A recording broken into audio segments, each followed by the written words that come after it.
En avez-vous assez des hauts et des bas émotionnels? Pensez-vous que vous avez besoin de stabilité? Restez avec moi et découvrez comment vous pouvez jouir de la stabilité dans votre vie.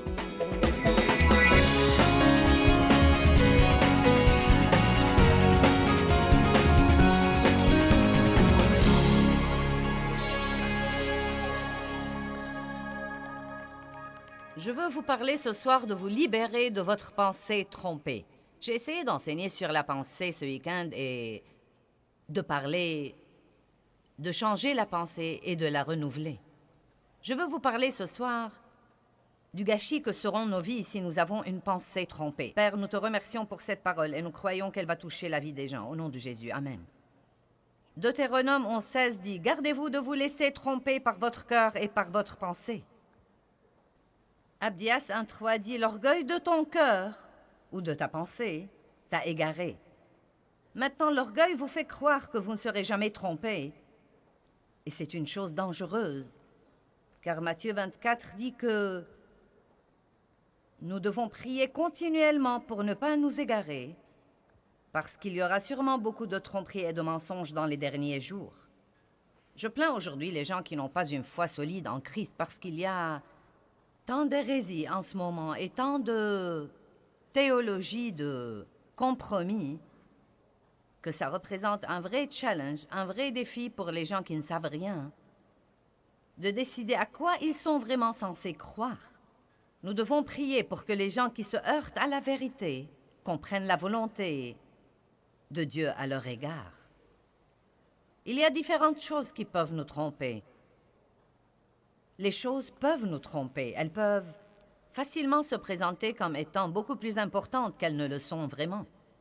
Comme je l'ai dit dans un enseignement, si vous croyez que les choses sont importantes, allez dans un entrepôt de chiffonniers ferrailleurs et rendez-vous compte que ces trucs étaient le rêve de quelqu'un. C'est possible que quelqu'un ait perdu sa famille à cause de certains des trucs dans cet entrepôt ou perdu leur santé à cause de certains des trucs dans cet entrepôt. Nous ne devons pas donner trop d'importance aux trucs parce qu'ils vont et viennent, mais ils ne sont vraiment pas notre vie. Nous pouvons en jouir, mais nous ne devons pas les laisser nous tromper et commencer à croire qu'ils sont plus importants qu'ils ne le sont vraiment. Nous nous trompons à propos de notre importance. Nous pouvons penser plus de bien de nous-mêmes qu'il ne le faut. Eh bien, dès que vous faites ça, vous allez commencer à maltraiter les autres.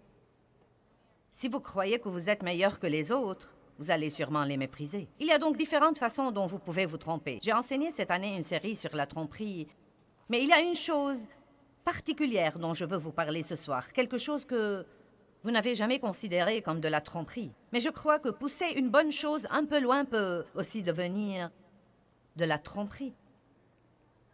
Vous ne le croiriez pas parce que vous pensez, eh bien, si c'est bon, plus j'en fais, mieux c'est. Mais ce n'est pas nécessairement vrai. Le premier verset que je voudrais que nous étudions est 1 Pierre 5:8. Quand vous vous trompez, cela veut dire que vous croyez une chose qui n'est pas vraie. Mais puisque vous la croyez, elle devient votre réalité. Priez pour ne pas tomber dans la tromperie. 1 Pierre chapitre 5 verset 8 est un verset que j'aime beaucoup et que Dieu m'a montré dans tous les débuts de ma vie avec lui. Et je crois qu'il m'a été très, très, très utile. Je dis souvent aux gens, non mais que je n'ai pas beaucoup de dons exceptionnels, je parle et je fais ça très bien. Je suis une bonne communicatrice, mais je crois qu'une des meilleures choses en ma faveur, c'est que j'ai beaucoup de bon sens. C'est incroyable. Vous savez, le bon sens est parfois meilleur que l'instruction. Le bon sens seul, le bon vieux bon sens. La Bible dit « Soyez bien équilibrés ». Dites tous « bien équilibrés ». Que veut dire être bien équilibré? Cela veut dire faire assez de quelque chose, mais ne pas en faire trop. En faire assez, mais ne pas en faire vraiment trop, car ne pas faire assez de quelque chose est mauvais. Mais si vous allez toujours à l'extrême et que vous en faites trop, cela peut vous attirer autant d'ennuis que si vous ne l'aviez pas du tout fait. Et je trouve que la chair est très, très excessive. Elle est très excessive. Les gens peuvent aller de ne pas du tout faire de l'exercice à vouloir avoir 2% de tissu adipeux et presque se tuer. Nous allons vraiment d'extrême en extrême. Et une des choses dont Dieu a parlé à mon cœur il y a longtemps, c'est que l'excès est le terrain de jeu du diable. Pensez-y un peu. Bon sang, c'est une zone où l'ennemi peut entrer si nous devenons excessifs dans quelque chose. Soyez donc bien équilibrés, car votre adversaire, le diable, rôde comme un lion rugissant, cherchant qui il dévorera. Résistez-lui et soyez fermes dans la foi. Il y a beaucoup de messages différents là dans 1 Pierre, mais le seul dont je veux vous parler ce soir, c'est de tâcher d'avoir l'équilibre dans votre vie.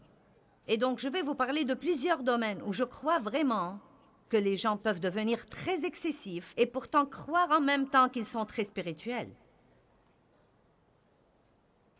Par exemple, je crois qu'une personne peut être excessivement spirituelle. Vous dites, que veux-tu dire par là? Eh bien, quelqu'un qui essaye de créer un contexte spirituel pour toute chose va devenir bizarre. La Bible dit que nous devons renouveler nos pensées.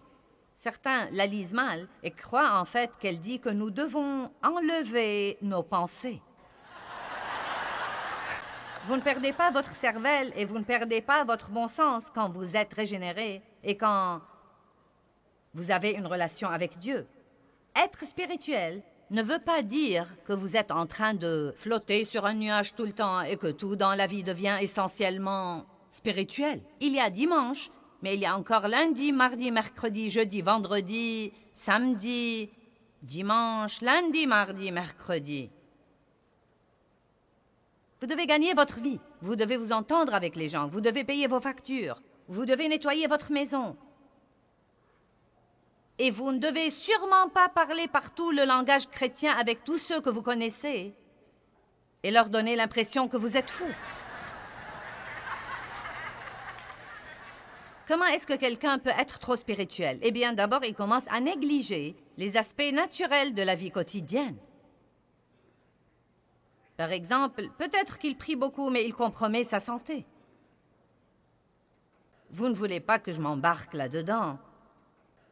Mais c'est pathétique ce que les gens abusent de leur corps. Ils ne dorment pas, ils mangent mal la plupart du temps,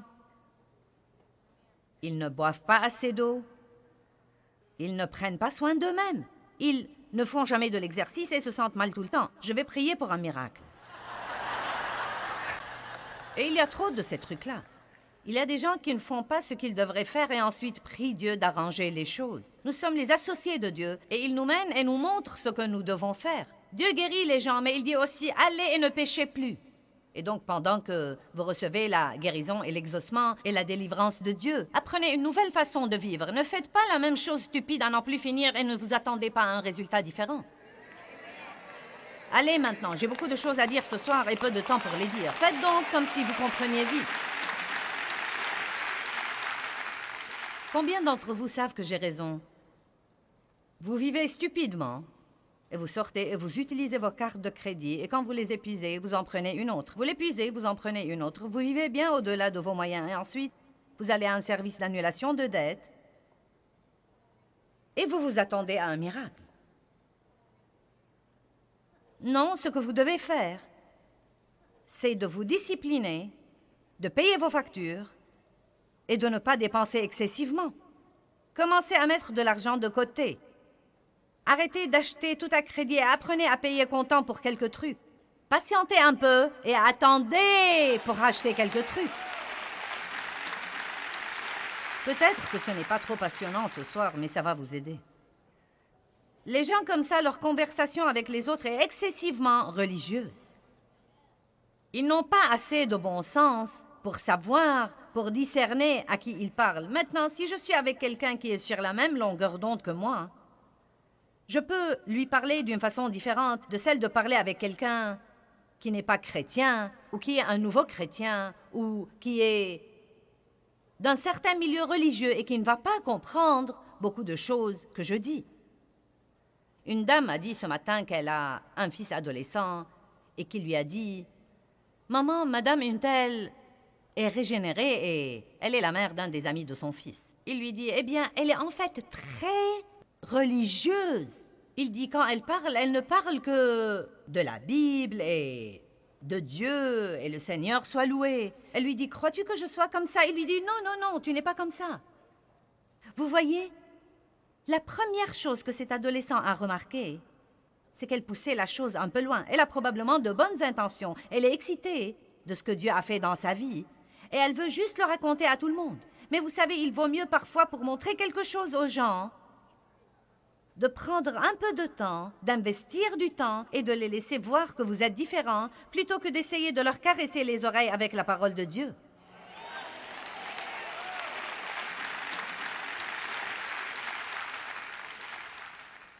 Les gens sont excessivement spirituels quand leur conversation est trop pleine de « Eh bien, Dieu a dit et Dieu m'a dit ».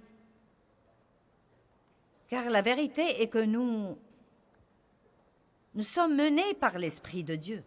Nous sommes menés par la paix. Nous avons un témoin intérieur de ce qui est bon et mauvais, mais nous n'avons pas une conversation continuelle avec Dieu. Et ce que nous voulons dire beaucoup de fois, et vous savez, eh bien, nous avons quelque chose dans le cœur, ou notre cœur est tranquillisé à propos de quelque chose, mais nous disons « Dieu m'a dit ». Et les gens qui ne comprennent pas ça se demandent « Pourquoi Dieu ne me parle-t-il pas ?» Et pas seulement ça, si vous voulez la vérité, bien de fois, c'est vous qui vous le dites et non pas Dieu. Et vous vous dites souvent ce que vous voulez écouter. Et si vous croyez que Dieu vous a dit quelque chose, priez là-dessus entre vous et Dieu. Vous n'avez pas besoin d'aller raconter à tous les autres, car la vérité est que même si Dieu vous a dit quelque chose, s'il ne le leur a pas dit, ils ne vont pas vous croire. Parce que si Dieu vous parle, vous avez la foi pour ça, mais si Dieu ne le leur parle pas, ils n'ont pas la foi pour ça. Quand j'ai commencé à raconter à tout le monde ce que Dieu m'avait appelé à faire, ils se sont moqués de moi. Eh bien, ça m'a beaucoup blessée. Je me rappelle qu'un groupe de mes amis m'a dit « Quelqu'un nous a dit que tu avais dit, que tu croyais que Dieu t'avait dit que tu allais prêcher l'Évangile dans le monde entier et avoir un des plus grands ministères dirigés par une femme. As-tu dit ça? » J'ai dit « Ouais !» Et elles ont commencé à rire. Elles ont dit « Tu sais quoi, nous en parlions aujourd'hui. » Et elles m'ont dit ceci. « Avec ta personnalité, nous ne croyons pas que ce soit possible. » Eh bien, beaucoup d'entre elles ont fini par travailler pour moi plus tard. Le Seigneur soit loué.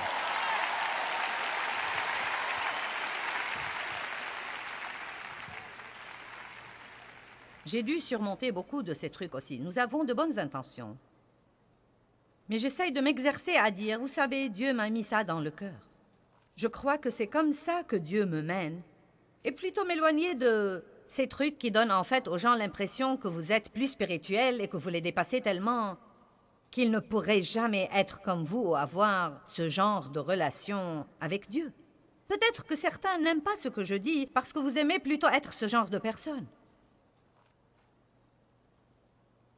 C'est dur d'aller raconter à tout le monde que Dieu vous a dit quelque chose et qu'il s'avère par la suite que Dieu ne vous l'a pas dit et vous vous démenez pour faire que ça se produise. Quelqu'un est passé par là, a fait ça? Moi? C'est dur. Les gens qui sont excessivement spirituels utilisent des expressions religieuses avec des gens non sauvés qui sont complètement étrangers à ça. Quand vous êtes parmi des gens non sauvés, tâchez de vous comporter normalement.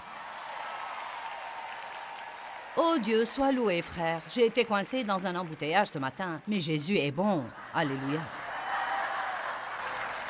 Tu sais, ça n'a pas trop d'importance parce que le diable est sous mes pieds.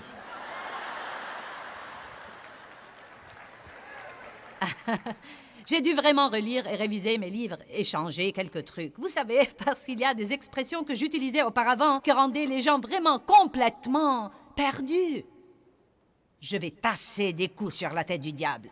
Vous savez, il y a des moments où je pense, on écrit un livre pour des nouveaux croyants et ils finissent par être exposés à une nouvelle langue étrangère à eux. Vous n'êtes pas censé être dingue pour être chrétien. Vous n'êtes pas censé manger des céréales colorées au petit déjeuner et vous comporter comme ça. Les gens qui sont excessivement spirituels passent un temps excessif sur les activités spirituelles. Ils veulent vivre dans la conférence, dans le groupe de prière ou d'études de la Bible et dans l'Église. Ils négligent leur vie de famille. Ils ne s'occupent pas de leurs affaires personnelles. Ils n'équilibrent pas leur chéquier. Avant d'aller ça et là pour chasser les démons, pourquoi ne pas prendre l'autorité sur un évier rempli d'assiettes sales?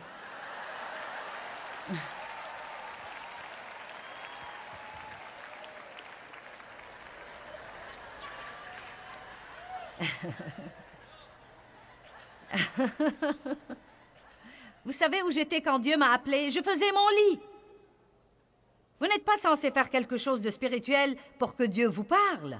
En fait, je crois parfois que cela ferme la porte à Dieu. Je faisais mon lit en écoutant une bande. Non, mais l'Esprit de Dieu a jailli en moi et Dieu m'a appelé à faire ça. Vous savez comment j'ai expérimenté cet appel? J'ai ressenti un désir tellement irrésistible.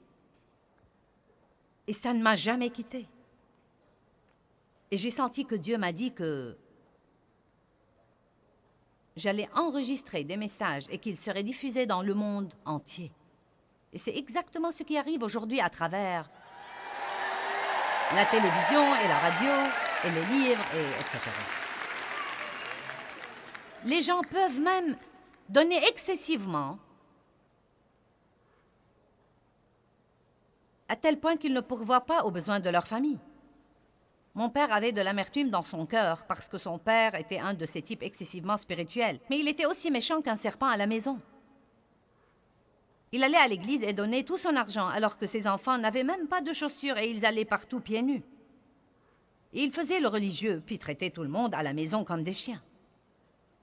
Et je crois qu'à cause de ça, c'était une des raisons principales pour lesquelles mon père est devenu amer et son cœur s'est ouvert à beaucoup de mauvaises choses et il a fini par abuser de moi et gâcher la vie de mon frère et faire du mal à ma mère et à un tas d'autres personnes. Et finalement, Dieu merci, à l'âge de 84 ans, il a accepté le Christ, mais il avait gâché toute sa vie. Cela aurait pu complètement changer si son père avait un certain équilibre. L'équilibre n'a pas l'air d'être un mot très spirituel, mais Dave m'a dit l'autre jour, « Je crois que tu devrais écrire un livre sur l'équilibre, car c'est l'un des plus grands problèmes que nous avons dans notre société. Les gens mènent une existence déréglée d'une façon ou d'une autre. Soit nous ne faisons rien, soit nous en faisons trop. Et nous allons d'un déséquilibre à un déséquilibre à un déséquilibre. Je me souviens même que quand Dieu s'occupait de moi à propos de ma bouche, j'ai commencé à me rendre compte que je parlais trop et j'ai essayé de contrôler mes conversations, car je disais ce qu'il ne fallait pas dire et donc je me disais, bien, je vais réparer. Et donc, je ne disais plus rien.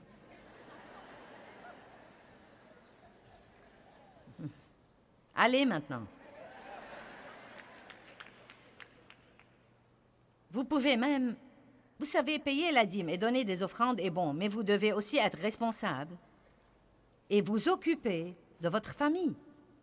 Vous savez, les gens peuvent commencer à croire que Dieu leur parle et ils font les choses les plus bêtes, les plus stupides, et je les plains parce qu'ils croient vraiment que Dieu leur parle.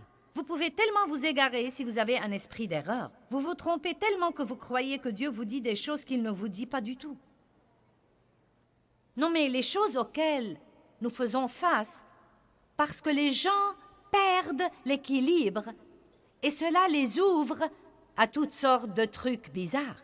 Mais ils s'égarent tellement qu'ils croient vraiment que c'est de Dieu. S'il vous plaît,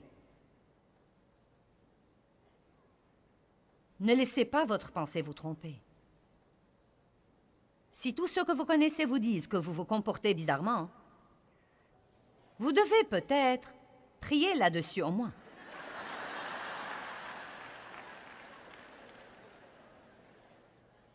Il y avait une dame qui s'est pointée. Nous avons toutes sortes de gens qui croient que Dieu leur a dit qu'ils sont censés tout vendre et venir travailler pour nous. Le problème, c'est qu'ils ne travaillent pas.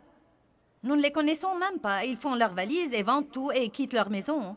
Et se pointent au bureau avec tous leurs trucs. Me voilà. Oh oui. Et nous devons parfois payer pour les rapatrier et nous essayons de les aider et de les dépanner. Mais cette dame-là a voulu rester. Et elle s'est procuré une chaise longue et elle l'a garée au milieu de notre allée et elle refusait de s'en aller. C'était terrible. Nous avons essayé d'appeler ses amis et d'appeler ses enfants. Nous avons même appelé son pasteur et il nous a dit « Ça ne sert à rien d'essayer de parler à cette dame parce qu'elle croit que Dieu lui a parlé. » Eh bien, cette dame sentait qu'elle devait être ma conseillère et ma meilleure amie. Et vous savez, cela semble drôle, mais c'est triste. C'est triste. C'est vraiment triste. Et la dame aimait Dieu. Elle aimait vraiment Dieu. Mais on peut toujours vraiment s'égarer. Allez maintenant, ayez un peu de bon sens. Amen. Vous n'êtes pas censé être dingue pour être chrétien. Payez vos factures, nettoyez votre maison, soyez gentil avec les gens. Oui, étudiez la Bible et priez et allez à l'église. Mais ne soyez pas tellement spirituel que personne ne peut s'adresser à vous et vous parler ou ne sait même pas communiquer avec vous sous quelque forme que ce soit. L'apôtre Paul dit dans la lettre aux Romains, « J'ai appris à devenir toute chose pour tous. » Et je crois que nous devons, si nous sommes vraiment spirituels, nous devons savoir si la personne à qui nous parlons n'est pas prête pour ça. Et nous devons aussi avoir assez de bon sens pour parler aux gens à un niveau qu'ils peuvent comprendre, au lieu d'essayer de les impressionner par notre spiritualité.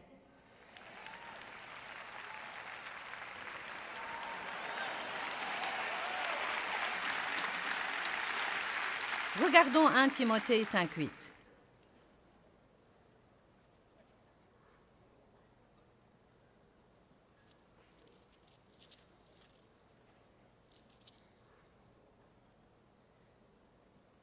Verset 8. « Si quelqu'un ne prend pas soin des siens, et surtout de ceux de sa famille, il a renié la foi en manquant de l'accompagner de fruits, et il est pire qu'un incroyant qui accomplit tous ses devoirs sur ce plan. »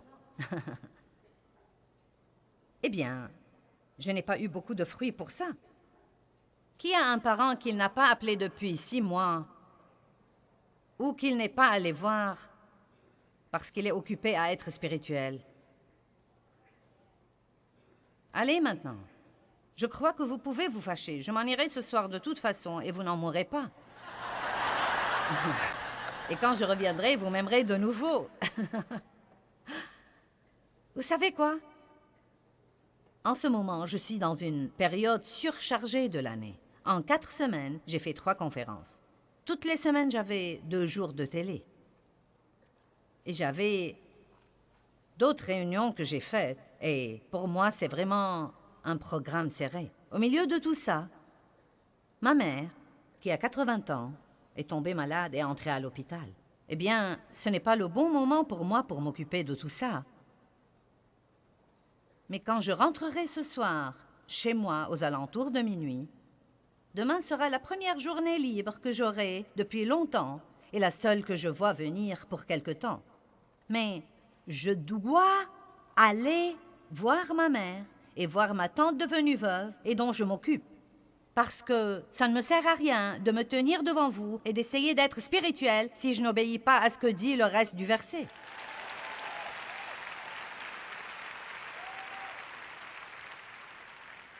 C'était si libérant pour moi d'arrêter de partager ma vie entre les choses spirituelles et les obligations. Quand je me suis rendu compte que c'était de la piété d'aller visiter et de m'occuper de mes parents âgés, que c'était de la piété de garder ma maison propre, que c'était de la piété d'équilibrer mon chéquier bancaire, ces choses aussi sont de la piété. Combien d'entre vous sont d'accord qu'il y a des gens qui jettent tout ça par la fenêtre car ils ne veulent être que spirituels? Cela devient excessif et cause des problèmes.